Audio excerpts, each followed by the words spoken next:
चॉकलेटी बहू। सुनीता जी की बहू की उम्र अब लगभग 37 साल की हो चुकी थी, लेकिन दिखने में अब भी वो किसी 22 साल की लड़की की तरह खूबसूरत लगती थी। सुनीता जी की बहू का नाम था अवनी। अवनी की खूबसूरती देखकर मोहल्ले की सारी औरतों को उससे जलन होती थी। 37 साल की उम्र में भी अवनी काफी चॉकलेटी लगती थी और इसकी वजह से उसका पति अनिरुद्ध काफी खुश रहता था।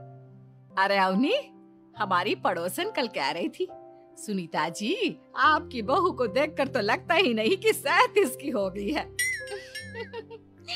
हो सकता है मम्मी जी उनकी बहू 27 साल की उम्र में भी 37 की लगने लगी है, इसीलिए बेचारी को आपसे जलन हो रही होगी। वैसे बहू, मैं किसी से कहूंगी नहीं, लेकिन एक बात तो बता, तुम्हारी इस जवानी का राज क्या है? क्या बताऊं मम्मी जी, आप तो जानती ही हैं, मेरे पापा की चॉकलेट की दुकान थी। मुझे बचपन से ही ना चॉकलेट खाने का बड़ा शौक था। और एक बात बताऊं, मैंने अपने बेडरूम में एक बड़े से बॉक्स में बहुत सारी चॉकलेट रखी हैं और रोज कम से कम 4 चॉकलेट खाती हूँ। बस इसी की वजह से मैं इतनी चॉकलेटी और खूबसूरत दिखती हूँ। अरे लेकिन मैंने तो सुना था कि ज्यादा मीठा खाने से आदमी बूढ़ा दिखने लगता है। ये सब कहने की बातें हैं। चॉकलेट खाने से तो इंसान मीठा मीठा बोलता है और खूबसूरत दिखता है, लेकिन आप किसी से कहना मत सासू माँ। अगले दिन जब सुनीता जी अपने पड़ोस की औरत से मिलती है तो उनकी पड़ोसन फिर से वही सवाल करती है। अरे सुनीता जी बताइए तो सही, आखिर आपकी बहू इतनी चॉकलेटी कैसे दिखती है? कल देखा था मैंने, ब्राउन कलर की साड़ी पहनकर बिल्कुल चलती फिरती चॉकलेट नजर आ रही थी। वैसे मैंने अपनी बहू से पूछा था, अब देखो उसने ना मुझे किसी को बताने से मना किया है, लेकिन तुम मेरी सहेली हो इसलिए बता देती हूँ। अरे हाँ हाँ बताओ ना सुनीता बहन, मैं भी उसका नुस्खा अपना लूंगी और जवान दिखने लगूंगी। और मेरी बहू वो तो 27 साल की उम्र में ही बूढ़ी होने लगी है, फिर देखना अपनी बहू से भी ज्यादा खूबसूरत दिखूंगी। मेरी बहू ने बताया था कि वो भर भर के चॉकलेट खाती है, लेकिन देखो तुम किसी को बताना मत। हाँ। जवान और खूबसूरत दिखने के चक्कर में सुनीता और उसकी पड़ोसन दोनों मिलकर खूब चॉकलेट खाने लगते हैं, लेकिन ये बात वो दोनों किसी को नहीं बताती। कुछ दिनों से पैर में बहुत दर्द हो रहा है। हाँ, मेरे भी पैर बहुत दुखते हैं।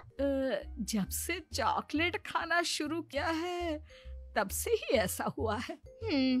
जवानी तो दूर, मेरे तो चेहरे की स्किन लटक कर नीचे आ गई है। कुछ दिनों के बाद, अनिरुद्ध बेटा, मैं डॉक्टर से ब्लड शुगर चेक करवाने गई थी, मुझे तो डायबिटीज हो गई है।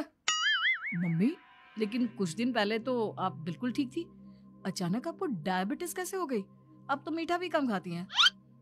हाँ, मैं कहाँ मीठा खाती हूँ, लेकिन पता नहीं डायबिटीज कैसे हो गई। सुनीता अपने बेटे अनिरुद्ध से चॉकलेट खाने वाली बात को छुपा लेती है और अपनी पड़ोसन सहेली के पास जाती है। अरे क्या बताऊं बहन, चॉकलेट खाने के चक्कर में जवानी तो आ नहीं रही, डायबिटीज की बीमारी लग गई। हाय रे, मेरे साथ भी यही हुआ। मैं अभी डॉक्टर से शुगर चेक करवा के आई तो पता चला कि डायबिटीज आ गई है। अरे भगवान भला करे तुम्हारी बहू का, जिसने हमें चॉकलेट खाने की सलाह दी। लेकिन मेरी बहू ने कब कहा कि हमें चॉकलेट खानी चाहिए? उसने तो ये बताया था कि वो चॉकलेट खाती है। लेकिन अब हम क्या करें, हम दोनों तो जवान दिखने के चक्कर में बीमारी की चपेट में आ गए। तुम कहो तो मैं अपनी बहू से ही इसका इलाज पूछ लेती हूँ। अरे वो तो इतना चॉकलेट खाती है, उसे भी तो डायबिटीज हुई होगी ना, तो वो भी तो अपना ध्यान रखती होगी। अरे रहने दो, तुम्हारे चक्कर में लेने के देने पड़ जाएंगे। जानती हो, हमारे मोहल्ले की सारी औरतों को डायबिटीज हो गई है। अरे लेकिन उन्हें कैसे डायबिटीज हो गई? यह कोई छूत की बीमारी थोड़ी ना है। बुरा मत मानना, वो तुम्हारी बहू का जवान दिखने वाला नुस्खा मैंने उन सबको भी बता दिया था। हाय रे, ये क्या कर दिया तुमने? मोहल्ले की सारी औरतों को मीठे की बीमारी लगा दी। अरे लेकिन अब क्या होगा ये बताओ। होना क्या है, जवानी तो दूर, अब बुढ़ापा जल्दी आ जाएगा। और फिर अगले दिन, मम्मी जी मैंने सुना आपकी शुगर बहुत हाई आई है। हाँ बहू, अब मैं बीमार ही रहूंगी, पूरी जिंदगी ऐसे ही कटेगी। अरे मम्मी जी, लेकिन आपने